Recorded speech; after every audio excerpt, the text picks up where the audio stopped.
भारत में ना तो नींबू का आयात किया जाता है ना ही निर्यात किया जाता है। तो अचानक से नींबू के इस साल भाव 5 गुना कैसे हो गए? क्या वो कारण है जिससे नींबू आसमान छू रहा है? कहीं पुष्पाराज ने लाल चंदन का काम छोड़कर नींबू का कालाबाजारी का काम स्टार्ट तो नहीं कर दिया? क्या इसके पीछे कोई बड़ी साजिश है? इस वीडियो में हम जानेंगे। नमस्कार दोस्तों, मेरा नाम है यश जाट और मैं हूं एक किसान, साथ में एक यूट्यूबर।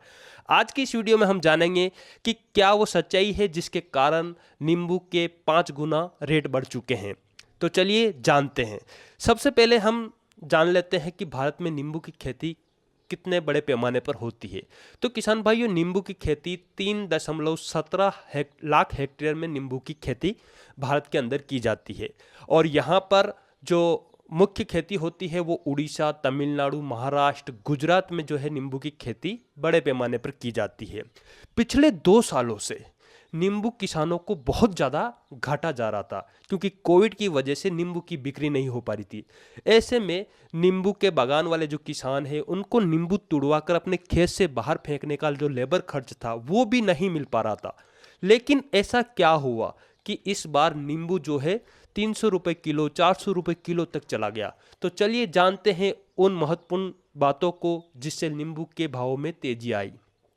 तो किसान भाइयों, ये जो पिछले 2 साल निकले हैं इसमें किसान भाइयों को नींबू की खेती में काफ़ी ज़्यादा घाटा हुआ। यहाँ तक कि जो दूसरी फसल है सोयाबीन, गेहूं या अन्य फसलों के रेट तो बढ़े, लेकिन नींबू की बिक्री नहीं होने की वजह से किसान भाइयों के अंदर नींबू की खेती के प्रति रुझान कम हुआ। और काफ़ी सारे किसान भाइयों ने अपने जो बगीचे हैं वो निकाल दिए, क्योंकि सोयाबीन या गेहूं जितना भी पैसा नींबू की खेती में किसान भाइयों को नहीं मिल रहा था।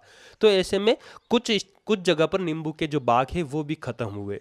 इसके बाद हम यदि दूसरे कारण पर आते हैं, तो जहाँ जहाँ नींबू की खेती होती है, इस साल बारिश का जो है वो अचानक आना अचानक जाना इस तरीके से रहा। गर्मियों में भी बारिश हुई, ठंड में भी बारिश हुई, जिससे नींबू की खेती में मैं आपको बताना चाहूँगा कि फूल आते रहते हैं, फल बनते रहते हैं, आते रहते हैं, फल बनते रहते हैं, इस तरीके की प्रोसेस चलती है।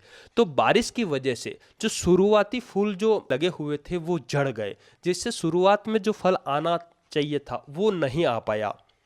इसके अलावा जो गर्मी थी इस साल 15 से 20 दिन पहले आ चुकी। जो फसल नींबू की आनी थी उससे भी 15 से 20 दिन पहले गर्मी बढ़ गई, उधर फूल जड़ गए, जिससे मंडियों के अंदर आवक कम हो गई। दूसरी फसलें जो है उत्पादन कम हुआ, गेहूं वगैरह में उत्पादन में गिरावट आई, लेकिन गर्मी बढ़ने से नींबू की डिमांड बढ़ी और नींबू जो है मार्केट में नहीं आ पाया।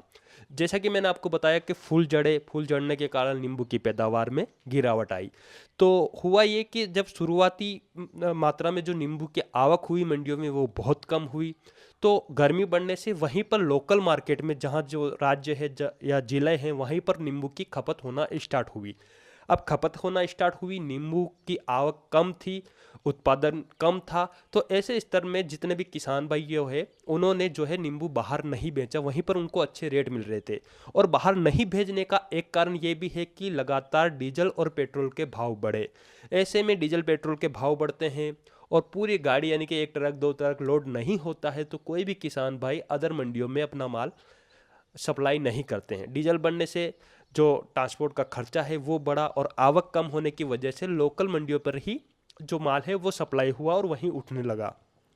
इसके अलावा पेट्रोल डीजल के भाव ज़्यादा बढ़ने के कारण भी जो है नींबू बाहर नहीं भेजा। तो दूसरी तरफ जहां नींबू का उत्पादन नहीं होता है वहां पर भी इसकी डिमांड जोरों से बढ़ने लगी।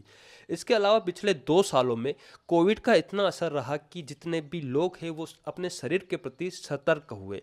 उन्होंने कोल्ड ड्रिंक्स जैसे पेय पदार्थ को पीना बंद किया, बहुत कम मात्रा में लोग पीना स्टार्ट किया। इसकी तुलना में नींबू शिकंजी, नींबू पानी और नींबू से बनने वाले, क्योंकि इसके अंदर काफ़ी ज़्यादा फायदा होता है, शरीर स्वस्थ रहता है, तो इन इन चीज़ों की तरफ रुख बढ़ा। नींबू पानी की और शिकंजी की जो है पीने वालों की संख्या लगातार बढ़ी। ऐसे में कोल्ड ड्रिंक्स वाली कंपनियों को नुकसान हुआ। और मैं आपको यहाँ पर बताना चाहूँगा कि 1954 उस समय क्या हुआ था कि जो मिल्क बनाने वाली कंपनियां हैं, मिल्क पाउडर बनाने वाली जो कंपनियां हैं, उनके जो प्रोडक्ट है मार्केट में नहीं बिक रहे थे। तो ऐसे में उन्होंने एक घटिया तरीका सोचा कि उन्होंने क्या किया कि मार्केट में जो भी दूध की सप्लाई करते थे, गाय भैंस का दूध जो लोकल मार्केट में आता था, उसे खरीद खरीद कर नालियों में फेंकना स्टार्ट कर दिया था। तो जिससे क्या हुआ कि मार्केट के अंदर दूध की सप्लाई कम हुई। दूध की सप्लाई कम होने से मिल्क पाउडर की जो है डिमांड बढ़ी। मिल्क पाउडर की डिमांड बढ़ने के कारण जैसे ही डिमांड बढ़ी तो उन्होंने जो है रेटें बढ़ा दी और जो दूध उन्होंने फेंका था उसका भी खर्चा उससे निकाल दिया। तो हो सकता है कि कहीं पर भी मल्टीनेशनल कंपनियां जो कोल्ड ड्रिंक्स बनाती है वो भी इसमें खेला कर सकती है, संभावना रहती है। बड़ी बड़ी कंपनियां बहुत बड़े गेम खेल सकती है।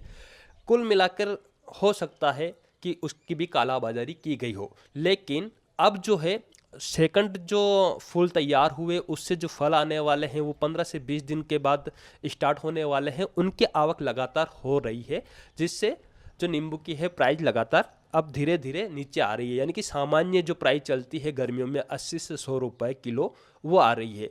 और कुल मिलाकर देखा जाए तो ये कुछ जो समय रहा इसके अंदर किसान भाइयों को काफ़ी फ़ायदा हम कह सकते हैं हुआ है, क्योंकि एक तो उत्पादन कम था लेकिन जो घाटा इतने सालों से किसान भाइयों को मिल रहा था कुछ हद तक उसकी पूर्ति जरूर हुई है। लेकिन आने वाले समय में ये जो भाव है धीरे धीरे घट रहे हैं, क्योंकि बगीचों में अच्छे फल लगे हुए हैं, थोड़े से लेट हुए इसके कारण से जो है भाव बढ़े हैं।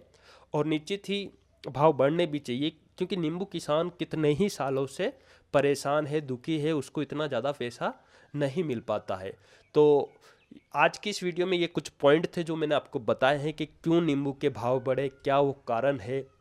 तो ये कुछ कारण जो है आपके सामने है जिसके कारण से नींबू में अचानक से तेजी आई और धीरे धीरे वापस से गिरावट आपको देखने को मिल रही है। दोस्तों, उम्मीद करता हूँ कि आज का यह वीडियो आपको पसंद आया हो। अगर इस वीडियो से रिलेटेड यदि आपके कोई सवाल है तो मुझे नीचे पूछना ना भूलें। जल्दी मुलाकात करेंगे एक नई जानकारी के साथ एक नए वीडियो में। तब तक के लिए जय भारत, जय किसान।